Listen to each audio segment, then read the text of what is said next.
أما بعد فأعوذ بالله من الشيطان الرجيم. بسم الله الرحمن الرحيم. وعباد الرحمن الذين يمشون على الأرض هونا وإذا خاطبهم الجاهلون قالوا سلاما. وقال رسول الله صلى الله عليه وسلم: من تواضع لله رفعه الله، أو كما قال عليه الصلاة والسلام. اللهم صل على سيدنا محمد وعلى آل سيدنا محمد وبارك وسلم. اللهم صل على سيدنا محمد وعلى آل سيدنا محمد وبارك وسلم. اللهم صل على سيدنا محمد وعلى آل سيدنا محمد وبارك وسلم. بہت محبت کے قابل میرے عزیز دینی ایمانی بھائیوں، پردے کے پیچھے موجود میری عزیز دینی بہنوں، ماشاءاللہ مبارک مجلس ہے. اسماء حسنہ پڑھے گئے اور حضرت نبی کریم صلی اللہ علیہ وسلم پر صلاۃ و سلام پڑھا گیا. یہی برکت کے لیے کافی ہے کہ ہم اس مجلس میں موجود ہیں جہاں سے فرشتے صلاۃ و سلام لے کر کے پہنچیں گے حضرت نبی کریم صلی اللہ علیہ وسلم کے قبر اطہر پر. بس اللہ تعالیٰ اپنے فضل و کرم کی بنیاد پر اللہ ہم سے راضی ہو جائے اور حضرت محمد رسول اللہ صلی اللہ علیہ وسلم کو ہم سے راضی فرما دے. دنیا آخرت کے سب کام بن گئے. کل یہ بات چل رہی تھی کہ آج دنیا میں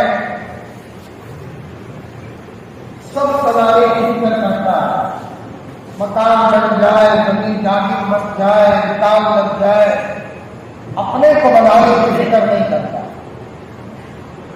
نشیوں بیماریوں کے ساتھ چل رہا ہے. اسی لیے کبھی بیٹے سے باپ دکھی ہے، تو کبھی باپ سے بیٹا دکھی ہے، تو کبھی شوہر سے بیوی ہاتھ جوڑتی ہے، تو کبھی بیوی سے شوہر بیچارہ پریشان ہے اور منو من کھل رہا ہے، نہ کہہ سکے نہ سہ سکے، بس کبھی عاجز ہو جاتا ہے اور خوشی کر لیتا ہے نہ سمجھنے کی بنیاد پر. تو انسان نے سب کوشش کی لیکن اپنے کو بنانے کی کوشش نہیں کی.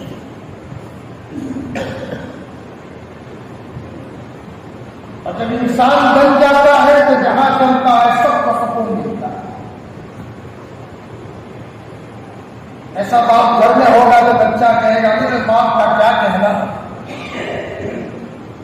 ان کو دیکھ کر اللہ کے ولی کی یاد آ جاتی ہے.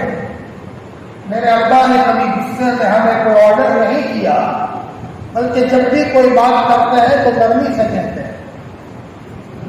حضرت مفتی تقی عثمان صاحب برکاتہ نے لکھا ہے بچہ جب بڑا ہو جائے، سمجھدار ہو جائے، تو اس کو نرمی سے سمجھ اچھے الفاظ کے بچے کو پکارو. اس کا بھی نفس ہے، اس کی بھی عزت نفس ہے، اس کا لحاظ کرو، بھائی کہہ کر کے پکارو. ہو سکتا ہے کہ تم غصے میں کہو اور وہ منع کر دے تو نافرمان ہونے کا گناہ اس کے نام اعمال میں لکھا جائے گا.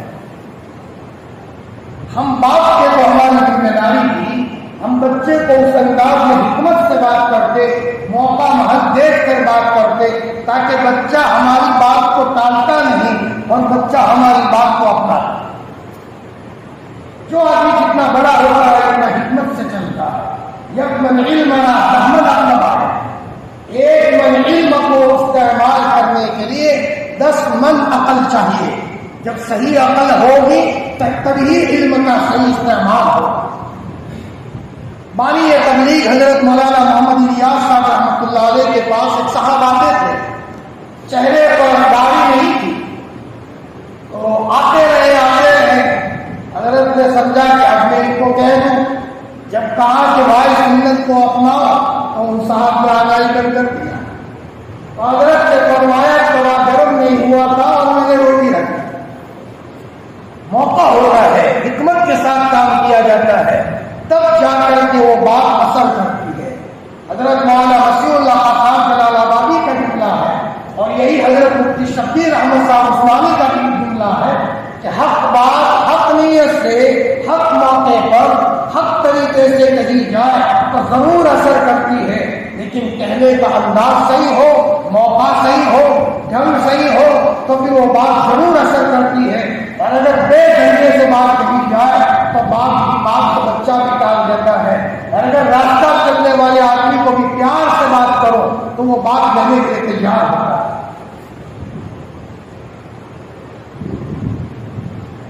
غصے پر بات کر رہی تھی کہ غصے کے نتیجے میں ہمارا معاشرہ بگڑا ہوا ہے۔ اللہ ہم سب کی غصے سے حفاظت کرتا ہے۔ آپ نے فرمایا کہ کھڑے ہو غصہ آئے بیٹھ جاؤ، بیٹھے ہو غصہ آئے لیٹ جاؤ، فوراً اعوذ باللہ ہو، اعوذ باللہ من الشیطان الرجیم، اس لیے کہ غصہ شیطان کی بنا سے ہے، اور شیطان آگ سے پیدا ہوا ہے، آگ لال ہوتی ہے، اسی لیے جس کو غصہ آتا ہے وہ لال پیلا ہو جاتا ہے، اور آگ کو ٹھنڈا کرنے کے لیے پانی ہے۔ آپ نے فرمایا وضو بناؤ، جو ہی وضو بنا لو گے تو غصے کے تقاضوں پر تم عمل نہیں کرو گے اور تمہارا نظام باقی رہے گا، ورنہ کتنے گھروں میں غصے کی وجہ سے شوہر نے بیوی کو طلاق دے دی۔ بس کوئی معاملہ بنا، اچانک بیوی کی طرف سے کوئی چیز سامنے آئی، اپنے بڑوں سے مشورہ نہیں لیا اور نادان نے غصے میں آ کر کے 3 لفظ کہہ دیے، تو غصے کے نتیجے میں میاں بیوی میں جدائی ہوئی۔ میاں بیوی میں کیا جدائی ہوئی، چھوٹے چھوٹے بچے بچارے ہونے والے ہوں گے، اور باپ بچے تو بڑے ہوتے ہیں، بچے اپنے ماؤں سے بچھڑ گئے، ایک غصے پر چلنے کے نتیجے میں پورا کا پورا گھرانہ ویران ہو گیا۔ اللہ کے رسول نے 3 مرتبہ ان صحابی کو فرمایا لا تغضب، غصہ مت کرو، غصہ مت کرو، غصہ مت کرو۔ غصے والا استاد کامیاب نہیں ہے، غصے والا باپ کامیاب نہیں ہے، غصے والا دادا کامیاب نہیں ہے، اور غصے والا شوہر کامیاب نہیں ہے۔ حکیم الامت حضرت تھانوی نور اللہ مرقدہ فرمایا کرتے تھے کہ اگر پڑھانے والا استاد ہے، شاگرد پر غصہ آئے تو پہلے اچھے انداز میں سوچ لے اس کو کیا سزا دینا مناسب ہے، اس کے بعد حکمت کے ساتھ اس کی سزا تجویز کی جائے جو خوبصورت سزا ہو تاکہ بچے کی اصلاح ہو، اور ایسا نہ ہو کہ بچہ ہمارے پاس سے مکر جائے اور بچہ ہمارے پاس سے چلا جائے، ہماری بے حکمتی کے نتیجے میں اچھے اچھے بچے ہمارے پاس سے ضائع ہو سکتے ہیں۔ میرے اور آپ کے راج نبی حضرت محمد رسول اللہ صلی اللہ علیہ وسلم جب طائف والوں نے پتھر مارے تو آپ نے طائف والوں کا قصور نہیں نکالا، آپ نے فرمایا میں اپنی کم تدبیری کی شکایت کرتا ہوں، ہو سکتا ہے میری تدبیر کی کمی ہے، میں اچھی تدبیر سے چلتا تو یہ طائف والوں کا یہ معاملہ پیش نہ آتا۔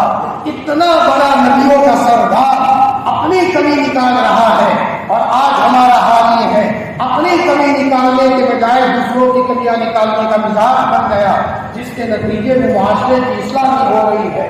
ہر موقع پر اپنی کمیوں کو تلاش کرنا یہ ہمارے بڑوں کا کام رہا ہے کہ میری کسی کمی کی وجہ سے نقصان ہو گیا تو بہت بڑا مرض ہے غصہ، اور جب غصہ ختم ہو جاتا ہے اور نرمی آتی ہے تو اس کے نتیجے میں گھر بستا ہے، گھروں میں برکت ہوتی ہے، معاشرہ آپس میں بستا ہے، بھائی بھائی سے ملتا ہے، باپ سے بیٹا ملتا ہے، میاں بیوی میں محبتیں باقی رہتی ہے۔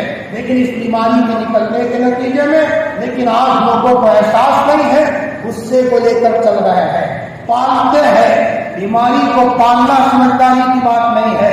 اگر کسی کو بخار آ جائے تو بخار کا علاج کرتا ہے، یہاں نزدیک میں دوا خانے میں اگر اس کا علاج نہ ہو دور جاتا ہے، وہاں علاج نہ ہو اس سے دور جاتا ہے کہ میرا بخار کیوں آ رہا ہے، اپنے اندر میں غصے کا مرض ہے، اس غصے کے مرض کو نکالیں گے نہیں تو ہو سکتا ہے کہ ہمارے گھر کو ویران اور برباد کر۔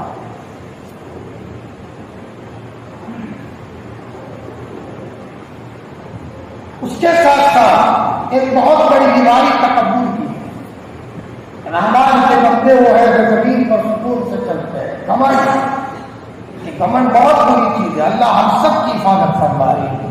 تکبر آزادی لڑا پال کر، زندہ لعنت گرفتار کر، شیطان نے تکبر کیا، اللہ پاک نے ذلیل کیا، جنت سے نکل جانا پڑا، جنت میں ہے، اچھی جگہ میں ہے، لیکن تکبر کیا تو اللہ پاک نے شیطان کو جنت سے بھگا دیا۔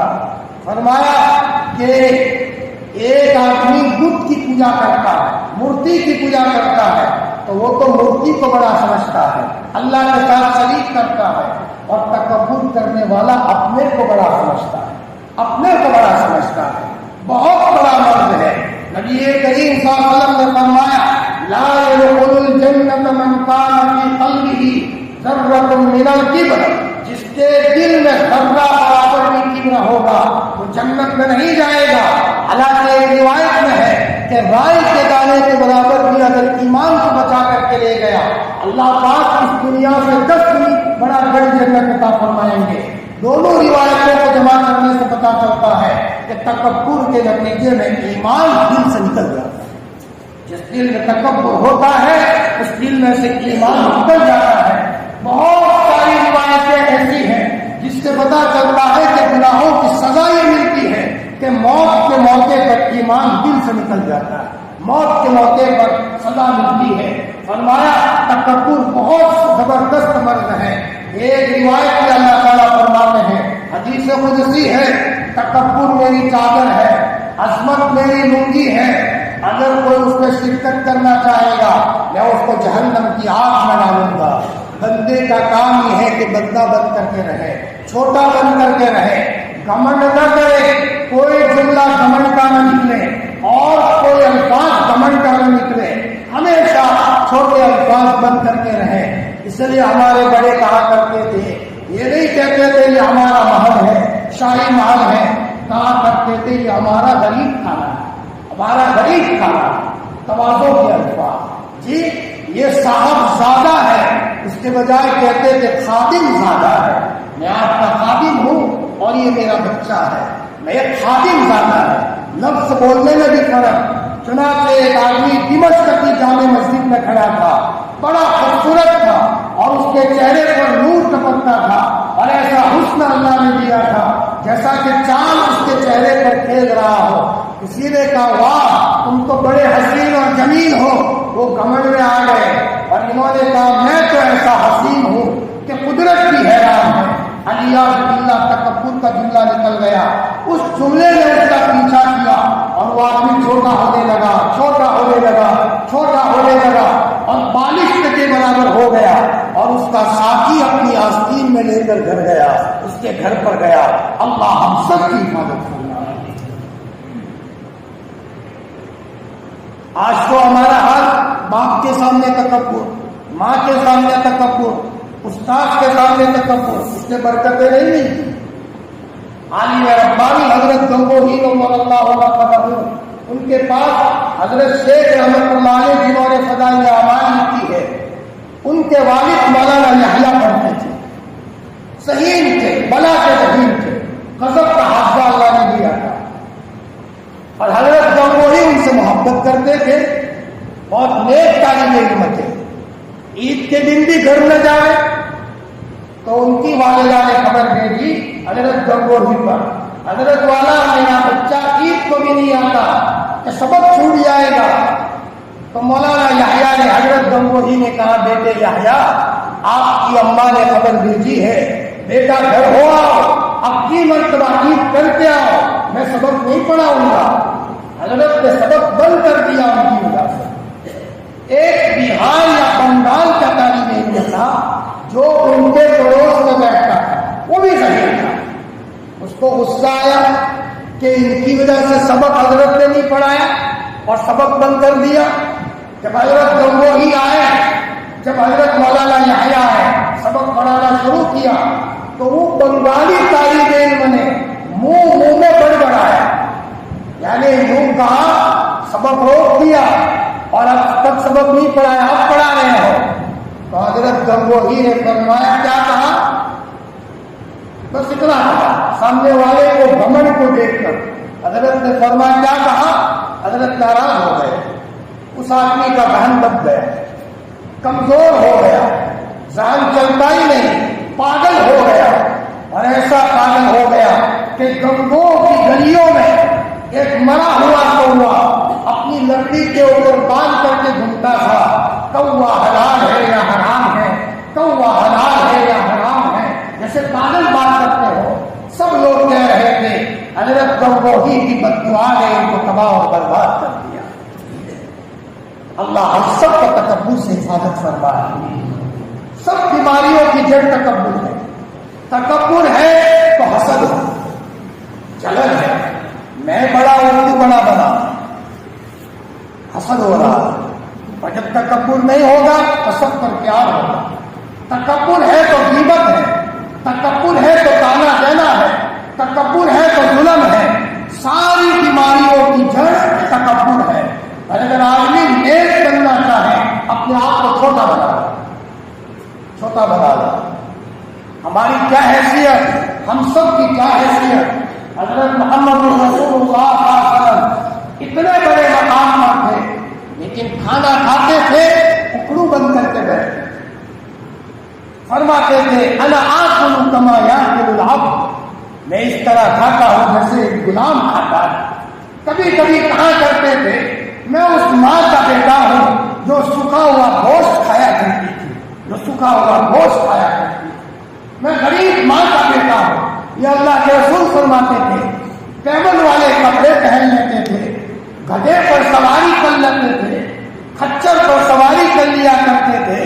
فرمایا اپنا کپڑا اپنے ہاتھ سے سی لیا کرتے تھے، بکریوں کو دھو لیا کرتے تھے، حضرت نبی کریم صلی اللہ علیہ وسلم گھر میں جھاڑو دے دیا کرتے تھے۔ آپ کو پتا ہے کہ مجھے اللہ نے نبیوں کا سردار بنایا۔ جو آدمی جتنا بڑا ہوتا ہے اتنا ہی متواضع ہوتا ہے۔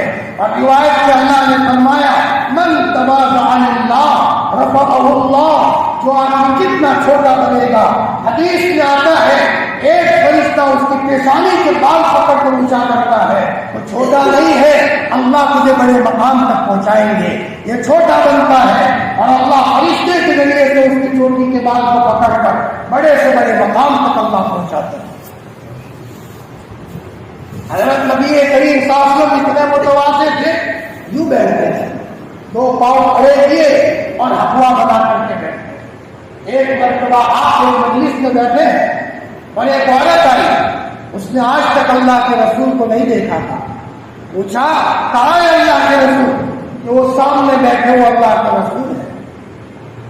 اس عورت نے آپ کی تواضع والی کیفیت کو دیکھ کر گھبرا گئی۔ تواضع کا روب پڑتا ہے، روب مارنے کا نہیں ہوتا، روب آٹے نکالنے کا نہیں ہوتا، روب تکبر کا نہیں ہوتا، روب تواضع کا ہوتا ہے۔ حضرت نبی کریم صلی اللہ علیہ وسلم کو دیکھ کر وہ عورت گھبرا گئی۔ کسی نے کہا یا رسول اللہ، آپ کو دیکھ کر یہ عورت گھبرا گئی۔ آپ نے فرمایا ایھا المسکینہ علیک السکینہ، او مسکین عورت، بیچاری عورت، مت گھبراؤ مت گھبراؤ۔ تب ان کی طبیعت کو سکون آیا، تب ان کی طبیعت کو سکون آیا۔ حضرت انس رضی اللہ عنہ فرماتے ہیں جب بھی مجھے بلایا ہے یا بلائیے او میرے پیارے بیٹے، او میرے پیارے بیٹے، یہ کام کرو گے، یہ کام کرو گے، محبت کے ساتھ کہا۔ 10 سال تک میں نے نبی کی خدمت کی ہے، لیکن کبھی آپ نے مجھے ڈانٹا نہیں ہے، کرنے کا کام میں نے نہیں کیا تو مجھے یہ نہیں کہا کہ کیوں نہیں کیا، اور نہ کرنے کا کام کر دیا تو یہ نہیں کہا کہ کیوں کر دیا۔ آپ نے مجھے 10 سال کے عرصے میں کبھی نہیں کیا۔ حضرت انس تو آپ کے پاس آپ کے خادم تھے، لیکن آپ کا جب انتقال ہوا ہے، آپ کی 5 بیویوں نے فرمایا لاڈلے نبی حضرت محمد رسول اللہ صلی اللہ علیہ وسلم نے کبھی کسی بیوی کو تماچا نہیں مارا، کبھی کسی بیوی کو ڈانٹا نہیں ہے، کبھی کسی بیوی کو سخت اور سست نہیں کہا۔ اتنا بڑا پیغمبر جو کائنات کا مشغول ترین انسان تھا، آپ سے زیادہ دنیا میں کوئی مشغول نہیں آیا۔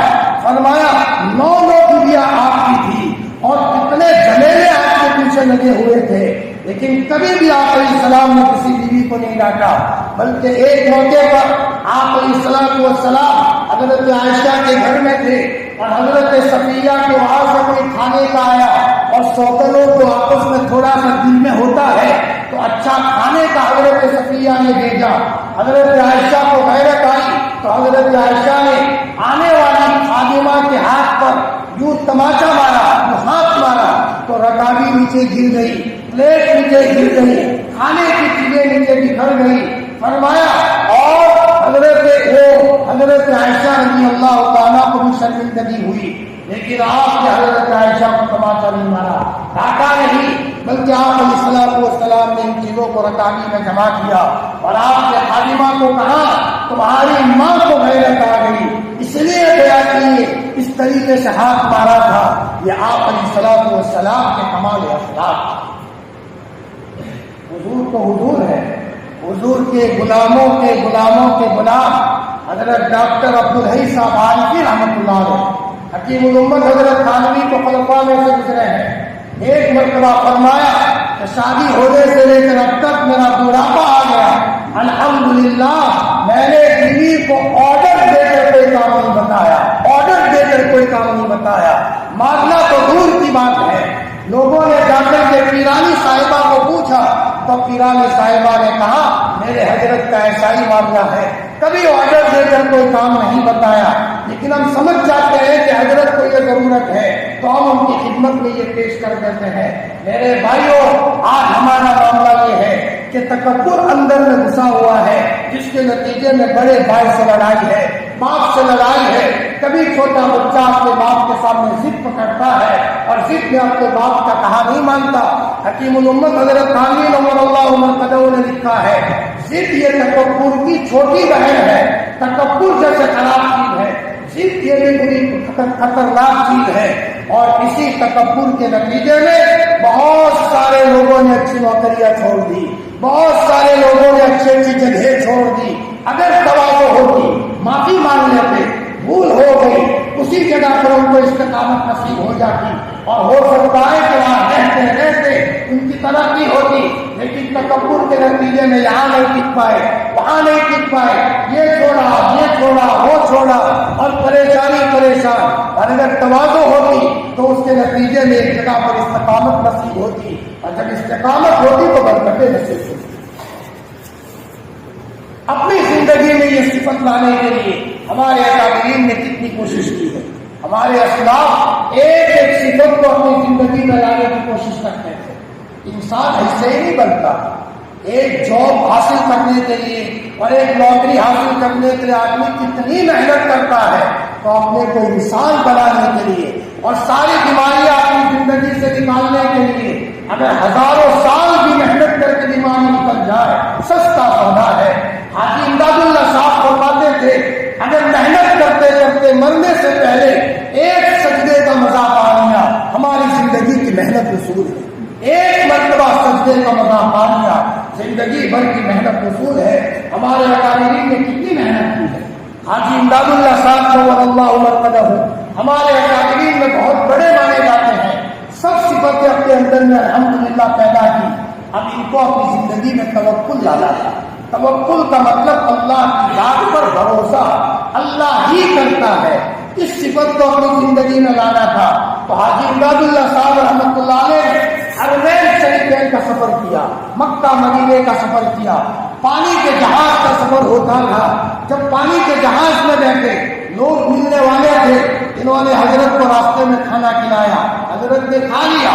حرم میں جا کر ترکیوں کے کمرے بنے ہوئے تھے، ایک کمرہ لے لیا عبادت کرنے کے لیے، سب سے تعلق توڑ دیا اور بیت اللہ کا پردہ پکڑ کر کے کہا اے اللہ میں تیرے گھر آیا ہوں توکل کو سیکھنے کے لیے. میں تیرے گھر کا کھاؤں گا، کسی کے گھر کا نہیں کھاؤں گا. اے اللہ تو دینے والا ہے. بنی اسرائیل کو آسمان سے تو نے من و سلوہ اتارا تھا. میں حضور کا امتی ہوں، میں توکل سیکھنے کے تیرے گھر پر آیا ہوں. اے اللہ مجھے توکل سکھا دے.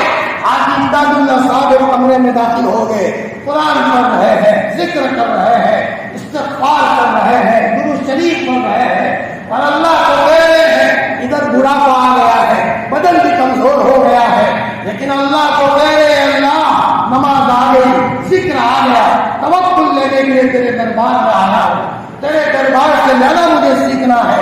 بیت اللہ کا طواف کر رہے ہیں، لیکن اللہ تعالیٰ آزماتے ہیں جب مکمل ایمان ہوتا ہے عین موقع پر اللہ کی مدد آتی ہے. اللہ کی مدد پہلے نہیں آتی، عین موقع پر آتی ہے. حاملہ عورت جس کے پیٹ میں بچہ ٹھہر گیا وہ 5ویں مہینے پر بچہ مانگے تو نہیں ملے گا، 9 مہینے پر بچہ ملتا ہے. 9 مہینے پر وہ پیٹ بچہ کیوں نہیں آتا؟ اللہ کا نظام ہے جب 9 مہینے مکمل ہو تبھی اللہ کی طرف سے بچہ دنیا میں ظاہر ہوتا ہے. اللہ کی مدد عین وقت پر ظاہر ہوتی ہے. اسباب کی دنیا میں آدمی ٹوٹ چکا ہو، کوئی سہارا نہ ہو، تب بھی دل کی سوئی اللہ کی طرف متوجہ ہو جائے، میرا اللہ مجھے ضائع نہیں کرے گا، اور دل کی گہرائیوں سے یہ جملہ نکل جائے اور ہم فرشتے مدد کے لیے حاضر ہو جاتے ہیں. میرے اور آپ کے لاڈلے نبی حضرت محمد رسول اللہ صلی اللہ علیہ وسلم غار ثور میں 3 دن چھپے. دشمن وہاں غار ثور کے کنارے تک پہنچ چکا ہے اور پاؤں دیکھنے والوں نے کہہ دیا یہ صاحب یہاں تک آئے ہیں، آگے بالکل نہیں گئے. گارن پیڑ بات کرتے ہیں، لیکن اللہ تعالیٰ نے حضور کی حفاظت کے لیے مکڑی کو دالا بنوایا اور کبوتری کو کہا کہ اندھا کو اللہ کی حفاظت کرنے پر آتا ہے، غیر محسوس طریقے سے یہ شکلیں نکالتا ہے تو وہ قیا کا شناس دیتا ہے پاؤں دیکھنے والا، یہ یہاں سے آگے نہیں گئے. لوگ کہتے ہیں عقل ہے یا نہیں، آگے نہیں گئے تو یہاں جائے کہاں؟ یہاں تو مکڑی نے جانا کرنا ہے، کبوتری نے اجدا دیا ہے. اللہ کے رسول برابر اندر میں بات سن رہے ہیں. حضرت صدیق اکبر گھبرا رہے ہیں کہیں میرے محبوب پر آنچ نہ آئے. آپ نے برجستہ فرمایا لا تحزن ان اللہ معنا. ابو بکر غم مت کرو، اللہ کی مدد ہمارے ساتھ ہے. جب موقع پر آدمی اللہ کی طرف متوجہ ہوتا ہے تب اللہ تعالیٰ آسمان سے فرشتوں کا نظام قائم کرتا ہے. حاجی امداد اللہ صاحب بیت اللہ کا طواف کرے اور اللہ سے معاہدہ کرے تیرے گھر کا کھاؤں گا. یوں کرتے کرتے 1 دن ہوا، 2 دن ہوا، 3 دن ہوا، کمزوری آئی. روز معاہدہ کرے میں ہٹوں گا نہیں، تیرے گھر کا کھانا ہے. اب 1 دن طواف کر رہے تھے، ایک حبشی کا پاؤں آیا، لڑک گئے، زخم آیا، لنگڑے ہو گئے تو لنگڑتے چل رہے ہیں. اور حاجی صاحب کہہ رہے کہ میرے ربا تو نے گرایا ہے، حبشی کے ذریعے سے تو نے گرایا ہے، تو مجھے آزما رہا ہے. بھلے تو مجھے آزمائے لیکن میں مر سکتا ہوں، لیکن تیرے گھر کے علاوہ کسی کا نہیں کھاؤں گا، تیرے گھر کا کھاؤں گا. جب آزمائش مکمل ہو گئی اب تو مطاف میں بھی نہیں آ سکتے، کمزور ہو گئے ہیں، کمرے میں سوئے سو رہے ہیں. اے اللہ بھوکا ہوں انتظام فرما دے. بس اچانک کسی نے دروازہ کھٹکھٹایا، دروازہ کھولا، نورانی چہرہ ہے، طباق ہے، تھال ہے، اندر میں بہترین خوشبو والا کھانا ہے. اچانک دیکھا تو اندر میں بہترین قسم کی بریانی ہے، خوشبو آ رہی ہے. فرمایا بھوک تو لگی تھی، کھانے بیٹھ گئے. دل میں آیا کہ میں شام کے لیے رکھ دوں. پھر میرے دل میں آیا جس اللہ نے 4-5 دن کے بعد کھلایا ہے وہ اللہ شام کو بھی کھلائے گا، اور رکھنے سے منع کر دیا. اس آدمی نے کہا اچھا ہوا نہیں رکھا ورنہ ہمیشہ کے لیے محروم ہو جاتے. حاجی عباد اللہ صاحب کہا کرتے تھے وہ دن ہے اور یہ دن ہے، چاروں طرف سے برکتوں کا سلسلہ اللہ پاک نے جاری فرما دیا. ادھر سے برکتیں، ادھر سے برکتیں. توکل سیکھنے کے لیے گئے تھے اللہ کے دربار میں، فرمایا 4-5 دن تک کھانا نہیں کھایا اور اللہ کے گھر کا کھایا. لیکن میرے بھائیوں ان کو حق تھا، ان کو یہ حق تھا. ان کے پاس VIP کارڈ تھا. جن کے پاس VIP کارڈ ہو تو VIP کوٹے میں سفر کرنا چاہے تو کر سکتا ہے. جنرل ٹکٹ لی ہوئی ہو اور وہ VIP کوٹے میں سوار ہو جائے انشاءاللہ پولیس کے ڈنڈے اسے لگنے والے ہیں. پولیس والے اس کو بات کرنے بتایا. جیسے لوگ کہتے ہیں کہ مسلمانوں کے لیے اعمال سب کچھ ہے، اسباب کچھ نہیں ہے، وہ صرف عمل کرتے رہے سے کچھ مل جائے گا، اسباب اختیار کرنے کی ضرورت نہیں ہے. یہ حضرت محمد رسول اللہ صلی اللہ علیہ وسلم کی تعلیمات کے خلاف ہے. ہاں ہمارے پاس اکابرین نے عمل اپنائے اور آسمان سے مدد آئی، لیکن وہ وقت کے جنید بغدادی تھے، وہ وقت کے بایزید بستامی تھے، وہ وقت کے ذوالنون مصری تھے. ان کے پاس VIP کارڈ تھا، ان لوگوں کو حق تھا. لیکن جنرل ڈبے میں سفر کرنے والے لوگوں کو ضروری ہے کہ اسباب کی دنیا میں رہتے ہوئے مسبب الاسباب پر بھروسہ. ہمارے اکابرین وہ تھے جنہوں نے ایک ایک صفت کو اپنی زندگی میں لانے کی بھرپور کوشش کی. ایک واقعہ بیان کروں تواضع کے لیے. اللہ ہم سب کو تواضع عطا فرمائے. ہمیں تو کہا گیا دسترخوان پر لقمہ گر جائے اٹھا کر کے کھاؤ، ہو سکتا ہے اس میں برکت ہو. ہمارے حضرت مفتی فاروق صاحب کو اللہ مرتبہ کو ہم نے دیکھا سامنے والے کا چاول کا دانہ پڑا ہے، حضرت اسے بھی اٹھا کر کے کھا لیتے. اپنا تو اپنا، سامنے والے کے دسترخوان پر چاول کا دانہ پڑا ہے، حضرت اسے بھی کھا لیتے. یہ تواضع کا حال ہے. اور جو آدمی جتنی تواضع کرتا ہے اللہ تعالیٰ اس کو اس مقام پر پہنچاتے ہیں. حضرت مدنی رحمت اللہ علیہ حضرت مولانا اشرف مدنی کے والد ماجد جب خط لکھتے تھے تو نیچے لکھتے تھے سگے اسلاف، اسلاف کا کتا. اپنے کو اسلاف کا کتا کہتے تھے. کبھی کبھی لکھتے تھے سنگ اسلاف، میں تو اسلاف کا پتھر ہوں، پتھر، میری کوئی حیثیت نہیں. ایک مرتبہ حضرت مدنی رحمت اللہ علیہ تھانہ بھون گئے. حکیم الامت حضرت خانوی نور اللہ مرقدہ کے وہاں رات کو چلے گئے. حضرت خانوی سو گئے ہیں تو حضرت مدنی نے دروازہ نہیں کھٹکھٹایا بلکہ وہاں چبوترے پر سو گئے اور وہاں عام آدمی کی طرح لیٹ گئے. تہجد کے موقع پر حضرت خانوی رحمت اللہ علیہ خادموں کے ساتھ آ رہے ہیں تو دیکھا راستے میں کوئی سویا ہے. پوچھا کون سویا ہے؟ پتا چلا حضرت یہ تو شیخ الاسلام حضرت مولانا حسین مدنی نور اللہ مرقدہ ہے. حضرت مدنی کی بھی آنکھ کھل گئی.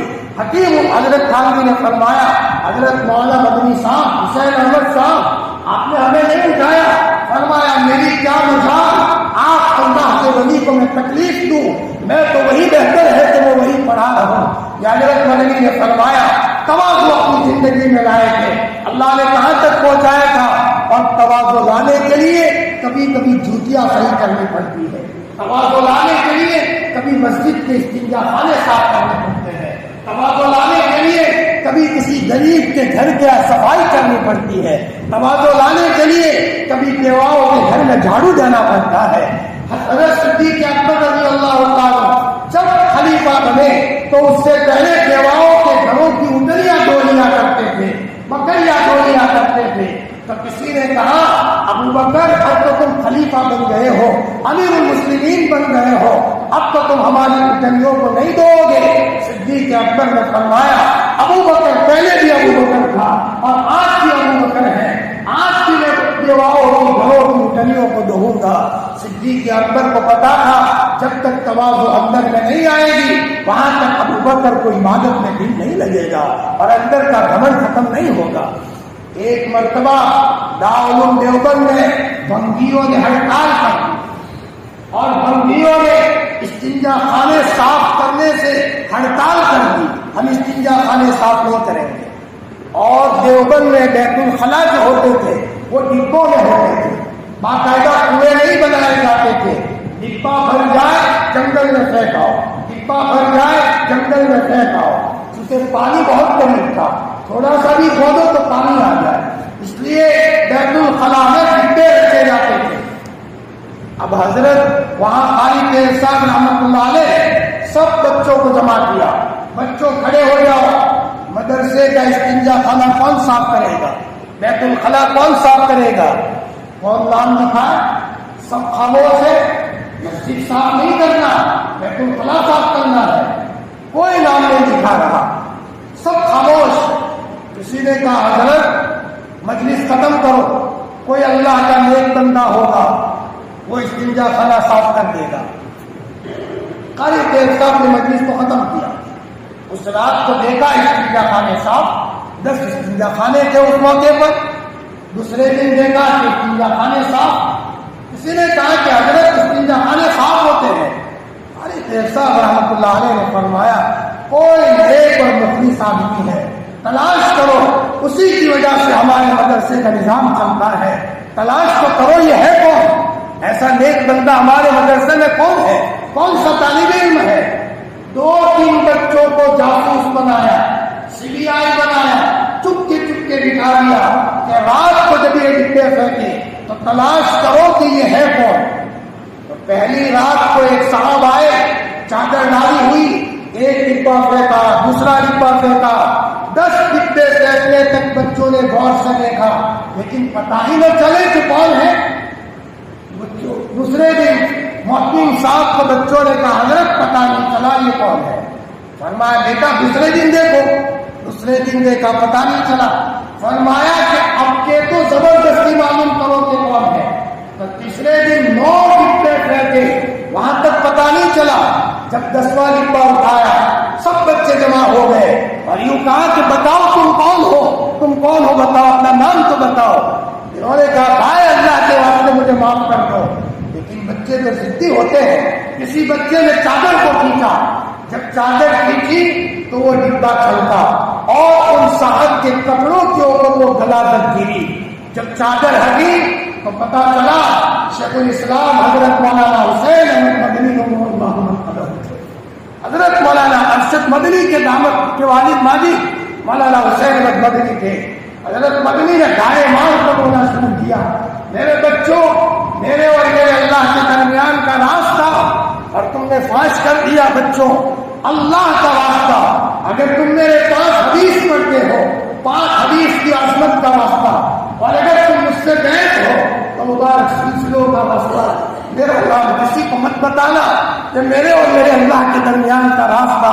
حضرت مدنی کو پتا تھا استنجا خانے کو صاف کروں گا، حسین احمد کا دل مٹے گا، اس کا نفس مٹے گا اور گمن ختم ہوگا، اور حسین احمد میں تواضع آئے گی، اور جو آدمی جتنا متواضع ہوتا ہے اللہ اتنے ہی اس کے روکنے کا فیصلہ فرماتے ہیں۔ من تواضع للہ رفعہ اللہ، فلا کی کہنے مقام کا راز مضمر ہے، جسے مرتے نہیں آتا اسے جیتے نہیں آتا۔ آج تو ہمیں اپنے باپ کا پاخانہ صاف کرنا پڑے، میں کیوں صاف کروں؟ اپنی ماں اگر بیچاری استنجا کر جائے اور اس کو صاف کرنا پڑے تو ہمیں بدبو آتی ہے۔ ماں باپ جتنے بوڑھے ہوتے ہیں دعاؤں میں جوان ہوتے ہیں، اور ان کے پیشاب کا آلہ کی بدبوؤں میں وہ چیز ہے جو بڑے سے بڑے عطر میں نہیں ہے، بڑے سے بڑے عطر میں نہیں ہے۔ ایک مولانا عبدالحمید صاحب حیدرآباد کے میرٹھ آتے تھے، ان کے والد صاحب نے بھیجا تھا جاؤ سب خانقاہوں میں جاؤ چلا لگاؤ۔ ان کے والد بھی بڑے نیک تھے۔ مولانا عبدالحمید نے بتایا مولانا ہم خانقاہ میں تھے، عارف صدیق صاحب باقی رحمۃ اللہ علیہ کے مدرسے، عارف باللہ قاری صدیق صاحب باقی رحمۃ اللہ علیہ اللہ کو پہچاننے والا تھا، کئی مرتبہ حضور کو خواب میں دیکھا تھا اور فرماتے تھے 3 مرتبہ میں نے اللہ کو خواب میں دیکھا ہے، 3 مرتبہ میں نے اللہ پاک کو خواب میں دیکھا ہے۔ جی اللہ اکبر، ہمارے اکابرین ایسے تھے، اپنا دل بنایا تھا اور ایسا بنایا تھا۔ آج تو ہم دکان پر بیٹھے رہے، مسجد کے کونے میں آ کر کبھی ہم نے اللہ کو نہیں مانگا، اللہ کے تعلق کو نہیں مانگا۔ علی صدیق صاحب باقی رحمۃ اللہ علیہ مستجاب الدعوات تھے، ہاتھ اٹھا کر کے جو کہہ رہے اللہ سن لیتے تھے۔ ایک مرتبہ حضرت آ رہے ہیں وہاں یوپی کے جنگل میں سے، اور اچانک ڈاکوؤں نے حضرت کی گاڑی کو گھیر لیا، حضرت کے ساتھ دوسرے لوگ بھی تھے۔ ڈاکوؤں نے کہا پیسے دو، حضرت نے کہا بھائی چھوڑو ہمیں، ہم فقیر لوگ ہیں، ہمارے جیب میں مدرسے کے پیسے ہیں، چھوڑو ہمیں۔ ڈاکوؤں نے کہا ہم کچھ نہ جانے، ہمیں تو پیسے دے دو، زبردستی کی۔ قاری صاحب نے کہا لے لو تم جاؤ، اوپر دیکھ کر اللہ سے باتیں کر لی۔ ادھر قاری صاحب مدرسے میں آئے، مدرسے میں بچوں کو کہا بچوں جنگل میں جاؤ، کچھ لوگ ہوں گے اندھے ہو گئے ہوں گے، آنکھیں نہیں ہوگی، اور وہ یوں کہتے ہوں گے ہتھوڑا والے بابا کے پاس لے چلو۔ قاری صاحب کو کہا جاتا تھا ہتھوڑا والے بابا۔ ہندو بھائی بھی عزت کرتے تھے، ہندو بھائی بھی اپنے گھروں میں قاری صاحب کا فوٹو رکھتے تھے، اتنی عزت کرتے تھے۔ فرمایا ہتھوڑا والے بابا کے پاس لے چلو۔ چنانچہ بچے گئے تو وہاں 6 کے 6 جو چور تھے وہ سب اندھے ہو گئے، سب کو پکڑ کر مدرسے میں لایا گیا۔ قاری صاحب نے کہا معافی مانگو، آئندہ ہم غریبوں کو کبھی چھیڑو گے، کبھی ہم کو پریشان کرو گے۔ سب نے کہا بابا جی بھول ہو گئی، آئندہ کبھی نہیں چھیڑیں گے۔ سب نے معافی مانگی۔ قاری صاحب نے آسمان کی طرف دیکھ کر کے کہا ربا میں نے معاف کیا ہے، تو بھی معاف کر دے۔ فوراً چور کو آگے آ گئے، سارے چوروں کو آگے آ قاری صاحب کو ملا تواضع سے، تواضع جی، تواضع کے بغیر کچھ نہیں ملتا۔ مولانا عبدالحمید صاحب فرماتے ہیں ایک مرتبہ رات کو 1 بجے میں مدرسے میں اٹھا اور دیکھا استنجا خانہ کوئی صاف کر رہا ہے۔ میں نے جا کر کے دیکھا حضرت قاری صدیق صاحب قادری رحمۃ اللہ علیہ استنجا خانہ صاف کر رہے ہیں۔ اچانک قاری صاحب کی نظر پڑی میرے اوپر تو قاری صاحب رونے لگے اور یوں کہا کہ بیٹا تو جاگ رہا ہے، مجھے کیا پتا تو جاگ رہا ہے، یہ میرے اور میرے اللہ کے دربار کا راز تھا۔ قاری صاحب رونے لگے، اپنے آنکھوں میں سے آنسو بہایا۔ اللہ کے ولیوں کو پتا ہے جب تک تواضع نہیں ہوگی وہاں تک اللہ نہیں مل سکتا۔ میرے بھائیوں، ہمیں اپنے باپ کے سامنے تواضع سے پیش آنا چاہیے۔ ماں جتنا زور سے ڈانٹے اتنا ہی زور سے بچہ مسکرائے۔ وہ سالت ہے، امی تم نہیں ڈانٹو گے تو کون ڈانٹے گا؟ تمہاری ڈانٹ میں میرے لیے عزت ہے، تم زندہ ہو تو ڈانٹتی ہو، تمہارے مرنے کے بعد مجھے کون ڈانٹے گا؟ تو ماں بھی کہے کہ میرا پیارا بچہ ہے، جتنا زور سے ڈانٹتا ہوں اتنا ہی زور سے میرے قدموں میں آتا ہے۔ فرمایا بھلے ہم بچوں کے باپ ہو جائے، ہم بچوں کے دادا ہو جائے، لیکن ہماری ماں کے سامنے ہم بچے ہیں، چاہے ہماری عمر اتنی کیوں نہ ہو جائے۔ جتنا زور سے باپ ڈانٹے اتنا ہی زور سے ماں باپ کے قدموں میں بیٹھے۔ ماں باپ کی دعائیں اور ماں باپ کے سامنے تواضع سے پیش آنا ہماری قسمت کو بدل دیتا ہے۔ اللہ ہم سب کو متواضع بنائے، چھوٹا بڑا رہنے کی توفیق عطا فرمائے۔ جی، شیخ صاحب الدین شاہواتی نے اپنے شاگرد شیخ سعدی کو پانی کی کشتی میں بیٹھ کر 2 نصیحتیں کی تھی۔ بیٹا سعدی بہت بڑے اللہ کے ولی ہے۔ شیخ سعدی فرماتے ہیں میں 7 سال کا تھا اور میرے والد تہذیب میں میرے پڑوس میں اپنے پڑوس میں اٹھاتے تھے اور بلاتے تھے، بیٹا سعدی اٹھ، تہجد میں میرے ساتھ ہو، اللہ تجھ سے کام لیں گے۔ اللہ نے کتنا بڑا کام لیا۔ شیخ سعدی فرماتے ہیں میرے شیخ صاحب الدین شاہواتی نے پانی کی کشتی میں بیٹھ کر کہا بیٹے سعدی 2 نصیحتیں یاد رکھنا، پلے باندھ لو۔ ایک تو یہ ہے اپنے کو کبھی بڑا نہ سمجھنا، اپنے کو ہمیشہ چھوٹا سمجھو، اور کسی ادنا سے ادنا انسان کو کبھی حقیر نہ سمجھنا۔ یہ 2 نصیحتیں۔ آج یہی مصیبت ہے، ہم اپنے کو سب سے بڑا اور سب کو حقیر سمجھتے ہیں، اسی نے معاشرے کا بگاڑ کر دیا ہے۔ اللہ تعالیٰ ہم سب کو تواضع کی دولت سے مالا مال فرمائے اور موت سے پہلے فرمایا ہمیں متواضع بنائے۔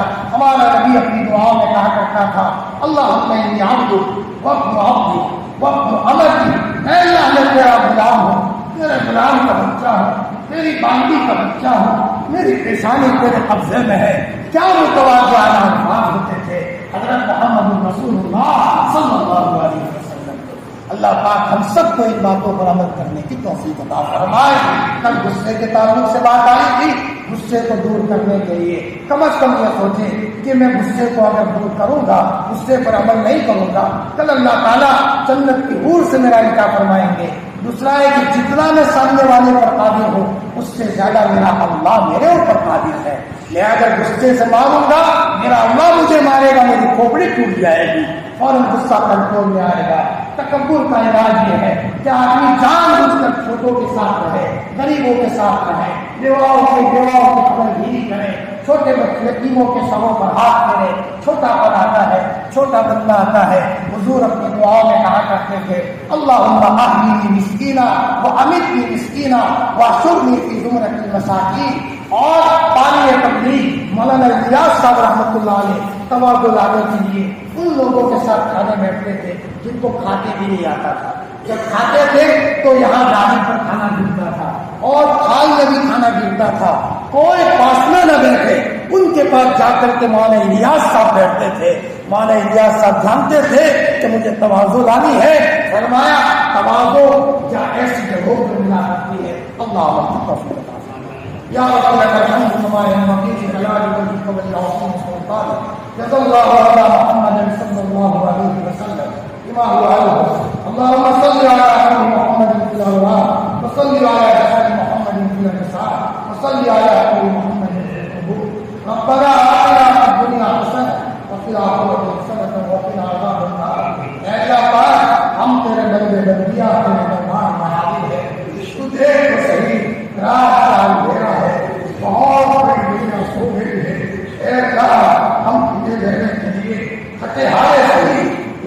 تجھے لینے کے لیے رمضان کے مہینے میں تیرے گھر پر آ کر رہتے ہیں۔ اے مولا، یہ کسی وکیل اور کنجوس کا گھر نہیں ہے، یہ سچیوں کے سچی کا گھر ہے۔ اے مولا، اسی مسجد سے تجھے ابدالوں کو ابدال بنایا ہے، کتبوں کو کتب بنایا ہے، ولیوں کو ولایت کا تاج بنایا ہے، غوثوں کو غوث بنایا ہے۔ اے اللہ پاک، ہم سب کو تیرا نیک بندہ بنا دے، ہماری بہنوں کو تیرے نیک بندیاں بنا دے۔ اے مولا، موت سے پہلے پہلے تیرا خصوصی تعلق عطا فرما دے، عبادت کا مزہ عطا فرما دے، اپنے بچوں کے لیے رونے والا باپ بنا دے، اپنے بیوی کے لیے رونے والا شوہر بنا دے، اپنے پڑوسیوں کے لیے رونے والا پڑوسی بنا دے۔ اے مولا، اے اللہ، ہمارے دلوں کو قلب سلیم بنا دے، ہمارے نفوس کو نفوس مطمئنہ بنا دے، موت سے پہلے پہلے ہماری اصلاح فرما دے۔ تجھ سے بڑا مربی کوئی نہیں ہے، جب تو تربیت کرنے پر آتا ہے تو آنند آنند عیسائی کو ابدال کی کرسی پر بٹھا دیتا ہے۔ شیخ عبد القادر جیلانی کے حوالے میں ایک ابدال کا انتقال ہوا، ہر وقت 40 ابدال رہتے ہیں دنیا میں۔ شیخ عبد القادر جیلانی نے فرمایا، اللہ پاک، تیرے ایک ابدال کا انتقال ہو گیا ہے، اس کی جگہ پر تو ابدال کس کو بنائے گا؟ اللہ تعالیٰ نے فرمایا، عبد القادر، فلانے عیسائی کو جا کر کلمے کی دعوت دے دو۔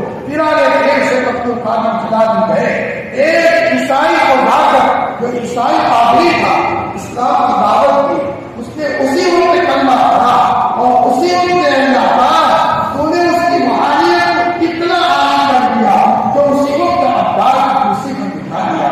اے اللہ پاک، تو ہم سب کو ولایت کا تاج پہنا دے، دلوں کی گہرائیوں میں اے اللہ چین و سکون عطا فرما دے، ہمارے اس مجلس کو اپنی بارگاہ میں قبول فرما۔ حضرت نبی کریم صلی اللہ علیہ وسلم نے خیر مانگی ہے، ہمیں اور پوری امت کو خیر نصیب فرما۔ اپنی شرور سے اللہ کے رسول نے فلاح مانگی ہے، اے اللہ ہم سب کو فلاح نصیب فرما۔ الہی جیتا قائمی فلا ترد کلا قائمی، الہی مقصود معقولی و رضائے محبت و معرفت خود ہے۔ اے اللہ ہمارے مجلس کو اپنی بارگاہ میں قبول فرما، ہم کا نظام کو قبول فرما۔ اے اللہ، اے اللہ آنے والے مہمانوں کو قبول فرما، اسی نیک بندے کی برکت سے آنے والے مہمان بنے آمین مبارکباد ہے، اسی نیک بندے کی وجہ سے ہم سب کو ہمارا معاف فرما۔ اے اللہ، خدمت کرنے والوں کو قبول فرما، ان کے مسئلوں میں دین کے داعی پیدا فرما۔ اے اللہ، تعاون کرنے والوں کو قبول فرما، مدرسے کو اے اللہ ہر اعتبار سے دین دوری راز شغلی ترقیات والا معاف فرما۔ شریف کی شرارت سے، دین کے فتنے سے، مکاروں کے مکر سے، بدتکبیروں کی بدتکبیری سے، حاسدین کے حسد سے، نظر بد والوں کی نظر بد سے، جادو والوں کے جادو سے، حاسد والوں کے حاسد سے، اے اللہ مدرسے کے معلمین کی، اے اللہ تلامذہ کی، اساتذہ کی، اے اللہ اس کی برکت سے پوری امت کی حفاظت فرما۔ حضرت نبی کریم صلی اللہ علیہ وسلم